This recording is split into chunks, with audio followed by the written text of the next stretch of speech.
100 ans d'existence pour l'US d'Yenville, ça se fête dignement et chez les dirigeants rouges et noirs, on n'a pas hésité à mettre les petits plats dans les grands. Plus de 500 personnes étaient attendues, de nombreuses personnalités politiques et sportives avaient tenu à effectuer aussi le déplacement pour honorer dignement le centenaire du club Aubois. Nous avons ce devoir de mémoire et donc je pense que c'était la moindre des choses que l'on puisse faire, c'est que de leur rendre hommage, d'avoir fait ce qu'ils ont fait. Nous n'avons fait que poursuivre l'œuvre entreprise par ceux qui ont créé le club en 1912. Et donc c'était tout à fait normal de faire une grande fête pour ce centenaire.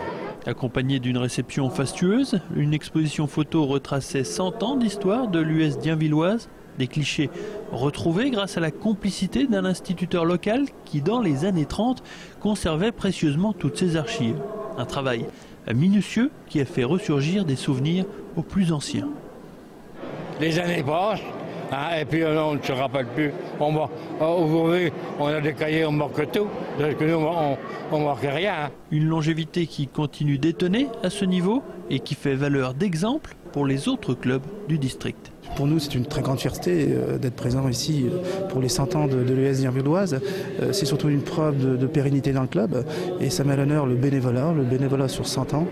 C'est quelque chose d'important, surtout aujourd'hui, on parle justement de l'affaiblissement du bénévolat. Donc là, on peut se dire qu'aujourd'hui, ça va être la locomotive et on espère que ce sera la locomotive encore pour le département de l'Aube.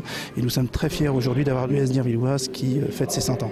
Autre moment d'émotion, l'inauguration de la stèle commémorative du centenaire par les deux derniers rescapés de l'équipe de 1946. Une plaque en l'honneur des grands hommes, dirigeants et joueurs qui ont fait l'US d'Yenville.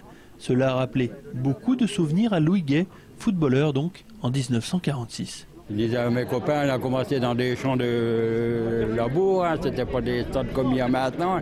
Les jeunes ils sont gâtés là. On se nettoyait j'ai eu aller à Bar-sur-Aube et puis on se nettoyait un petit cahier de l'eau et on se lavait là-dedans. Il n'y avait pas de vestiaire, il n'y avait pas de douche, il n'y avait rien du tout. Et en vélo. En vélo.